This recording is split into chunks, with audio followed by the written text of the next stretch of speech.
Hello viewers, நாம் இப்போ north Indian ஸ்டைலில் மேத்தி பரோட்டா போட போகிறோங்க. இப்போ அதுக்கு ஒரு பேன் எடுத்துக்கோங்க. கொஞ்சமாக எண்ணெய் போட்டுக்கலாம்.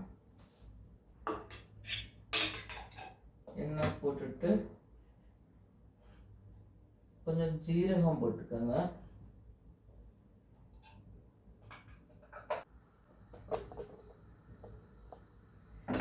ஜீரகம் நல்லா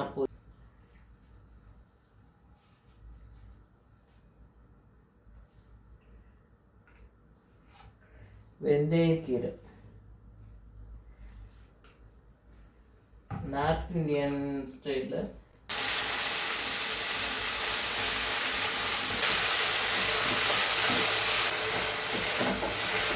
ஒரு நிமிஷத்தில் இது நல்லா வதங்கிடுங்க.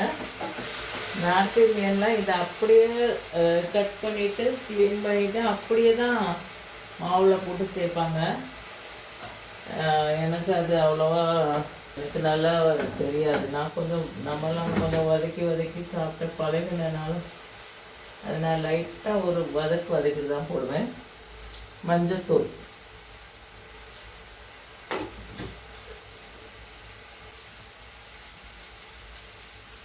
தனி மிளகா பொடிங்க. பச்சை மிளகா போடணுன்னா போட்டுக்கலாங்க, தனி மிளகா பொடி போட்டுக்கலாங்க. தனி மிளகா பொடி, அந்த தனியா பொடி,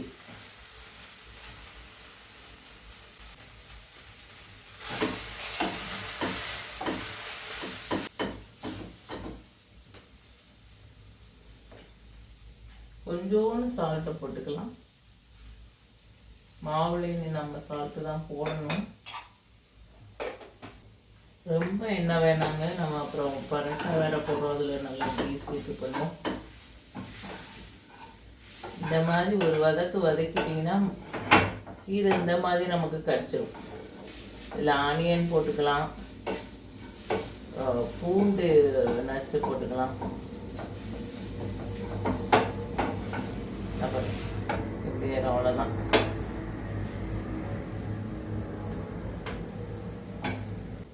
இப்போ நம்ம மாவு போட்டு போகிறோம். அதுக்கு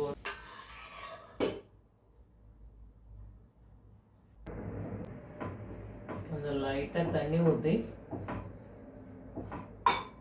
மாவு கொஞ்சம் நம்ம இந்த மாதிரி பண்ணிக்கலாம்.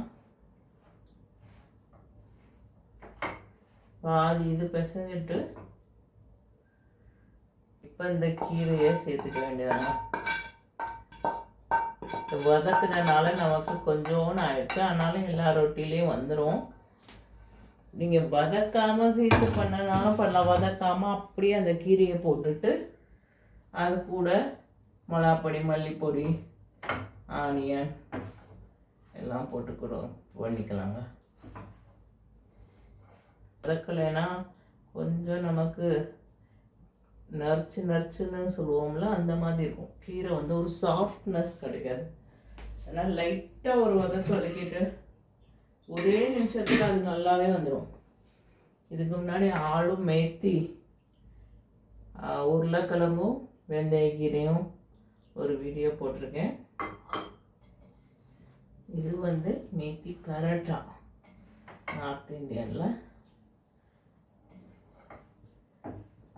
தண்ணி ஊற்றி, பால் சேர்க்க வேணாம், சுடு தண்ணி ஊற்றி கூட செஞ்சுக்கலாம்.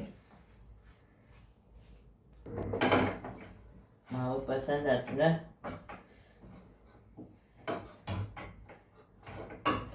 நார்த் இந்தியனுக்கு சப்பாத்தி எப்படி எதுக்கு சாஃப்டாக வருதுன்னா, இப்படி அவங்க ஒரு அரை மணி நேரம் இந்த மாவை பிசைவாங்க. நம்மளை மாதிரி இப்படி சேர்ந்துருச்சு அப்படியே விட்டுற மாட்டாங்க. அவங்க ஒரு அரை மணி நேரம் இந்த மாவு பிசைறதுக்கு, நம்ம எப்படி இட்லிக்கு ஊற வச்சு அப்புறம் அரைச்சி அதுக்கு புளிக்கு வச்சு பண்ணுறோம், அவங்க இந்த மாவு பிணைகிறதுல தான் உங்களுக்கு அந்த சப்பாத்தி சாஃப்ட் வரும். இதை ஒரு மணி நேரம், ஒரு அரை மணி நேரம் அவங்க இப்படி அழுத்தி பிசைவாங்க. அப்போ அந்த மாவு நல்லா சாஃப்ட் ஆயிடும். அப்புறம் தான் அவங்க ரொட்டி போடுவாங்க. அப்புறம் தான் அது சாஃப்டாக வரும். ரெண்டாவது பிசைஞ்சும் அவங்க 1 ஹவர் அதை அப்படியே விட்டுருவாங்க ரெஸ்ட்டுக்குள்ள. அதனால தான் அவங்களுக்கெல்லாம் அவ்வளோ சாஃப்டாக வருது. நம்ம இப்போ பிசைஞ்சிட்டோங்க. இதையும் ஒரு 10 நிமிஷத்துக்கு நான் ரெஸ்ட்டு தான் விட போகிறேன். அப்புறம் ரொட்டி எப்படி போடலான்னு பார்க்கலாம்.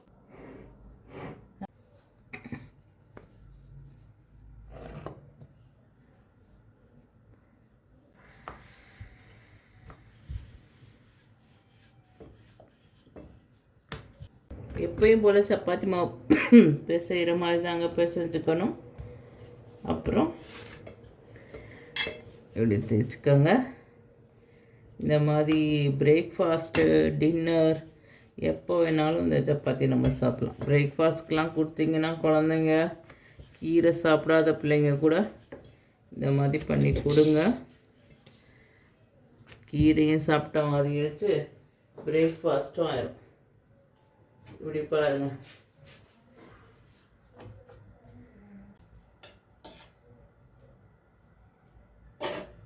அது மேத்தி பரோட்டா இப்படி இருக்கும்.